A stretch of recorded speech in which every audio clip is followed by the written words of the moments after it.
intaas aan ka gartay waxa weeye talada ugu fiican waa talada lagu warsado midaad adiga la soo oroday maaha.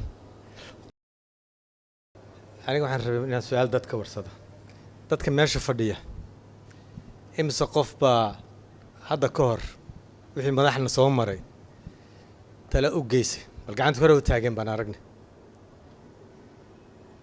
wala badiyay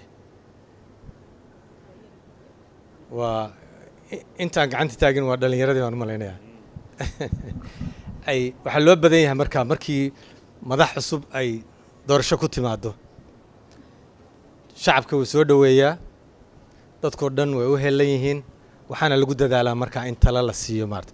qof walba wuxuu isku dayaa dhegtiisa inuu gaaro ama uu helo qof uu sii mariyo fariimaha uu sii mariyo ama uu warbaahinta wixiisa ka sheegta mataqaanaa. ay dowladdii carta lagu soo dhisay markii xamar timid waxaa aan ku jiray dadkii talooyinka wax ka siiyey oo xamar markay yimaadeen aqoon-yahankii loo yeeray oo wax dhibacsiinayay. laba shir baan waaweyn baa la qabtay. mid waxaa qabtay ra-iisul wasaarihii markaas allahu naxariista cali khaliif gallayr oo ay la shaqaynaysay khadiijo cusub lay la shaqaynaysay, iyadaa door weyn ka ciyaartay inay bal aqoon-yahankii magaalada jooga isugu yeerto. oo waxaa la sameeyey kulan almost adigu ku dhowaad 7 socday, waxaana ka soo baxay buug intaas la eg oo talooyinkii ah oo la siiyey maartay. xoogaa kadib madaxweynihii baa haddana dadka u yeeray oo yidhi waxaan rabaa idinkan inaad talana siisaan. talooyinkii meeshii laga soo jeediyey dad baa loo xilsaaray inay isku soo dubaridaan. dadkaas waxaa ku jiray gudoomiyaha aqalka sare maanta mudane cabdi xaashi, madaxweynaha maantay xasan sheekh iyo aniga. intii dhalatay midaanan aanan qayb ka noqon dadkii is aruurinayay oo ayaga maxaan ku rahdaa wax gudbinayay mayna jirin mataqaanaa. marka waayo arnimo waxaan isleeyahay aan ka dhaxalnay sida talooyinka loo gudbiyo iyo waxa lagu sameeyo. aniga waxaan isleeyahay waxaan intaas aan ka gartay waxa weeye talada ugu fiican waa talada lagu warsado midaad adiga la soo oroday maaha. qofka aad leedahay waa la talinaysaa waa inuu qabaa baahi inuu qabo weeye, isagu inuu baahan yahay oo yidhaahdo war waxaas iga maqan xaggeen ka doonaa, war shantaas ha la iigu yeero ama war 10kiinaan kaale waxaas ii qabta. haddii la waayo cid baahi qabta talada meel cidlay ku dhacaysaa.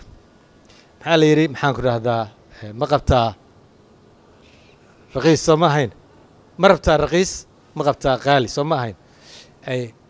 يعني af ingiriisigan waa kan demandkii supplyga la yidhaahdo mataqaana. labadaas inay iswaafaqaan al rabaa.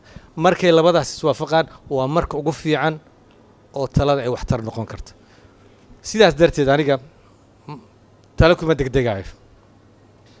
haddii laga maarmaan ay noqoto in wax la sheego hadday noqoto, aniga hal qodob baan marka xoogga saari lahaa. waxaan ahay dadka aaminsan hay-adaha iyo ummadahaba ma horumaraan haddaynan lahayn fikri dheer, haddaynan lahayn oo waxa lagu tilmaamo istaraatiijiyada lagu tilmaamo maartay. waa inaad leedahay istaraatiijiya, inaad leedahay istaraatiijiyada waxay sheegaysaa arrimaha kuugu muhiimsan iyo sida lagu gaari karo, tabaha loo mari karo, waqtiyada la kala qaado. dadka aad u aaminsan baana. sidaas darteed waxaan qabaa qorisu dhiibka watan la yidhaahdo dowladaheenna way ku soo socdeen. meesha hadda aan joogno yaan laga soo qaadin meel eber ah oo hadda la bilaabay, yaan laga soo qaadin. 22 sano qolaba meel bay wax soo gaarsiinaysay.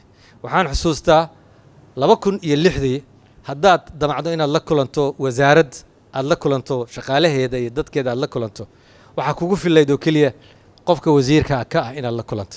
maxaa jira qof kaleba maba jirinba. markaasay ahayd markii ugu horreysay oo agaasime guud la magacaabay. waxaa isaga soo weheliyey agaasimihii guud soo weheliyey. maanta waxaan leenahay hay-ada run ahaantii aad u dhisan oo ay dad badan joogaan, aqoon-yahan fara badan uu joogo, waxbaa dhismay mataqaanaa. qoraallo fara badan baa samaysmay. qoraalladaas la sameeyey midka ugu muhiimsan wuxuu yahay qorshaha horumarinta qaranka. kii ugu dambeeyey haddeertaan wuxuu ahaa kii 20 ilaa iyo loogu talagalay 24 loogu talagalay.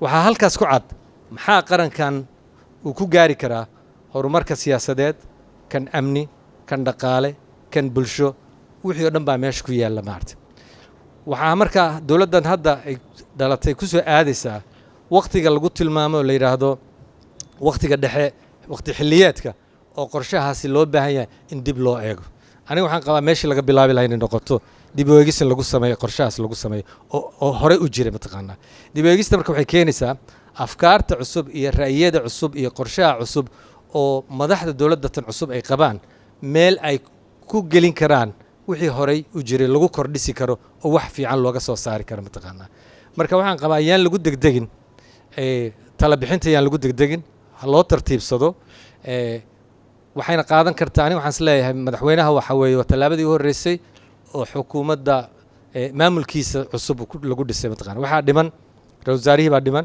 xukuumaddii baa dhiman iyagana waxay qayb ka yihiin isbeddelkaas la rabo in la sameeyo ayay qayb ka yihiin marka aniga waxaan leeyahay qorshahaas ha noqdo kan qaranka kan la rabo in isbeddelka loogu sameeyo mataqaanaa qaybihiisa kala duwan dib heshiisiin uu ka hadlaya dhaqaalo uu ka hadlaya wax badan uu ka hadlaya wax badan xoog badanna waa la geli marka taasina waxay u bahnaanaysaa wadatashi ballaaran oo ay ka qayb galaan dadweynaha ay ka qayb galaan qaybahooda kala duwan aqoon-yahanka ka qayb galo wadatashigaas marka haddii qorshahaas uu noqdo qorshe loo wada dhan yahay oo dowlad goboleedyada ay ku jiraan dowladda dhexe ay ku jirto shacabkii uu ku jiro markaa waxaa nooga soo baxaya bartilmaameed aan isla naqaano iyo tabtii lagu gaari lahaa isla naqaano wada socodkaasna wuxuu soo yaraynayaa geedi socodka iyo carqaladihii ka dhalan lahaa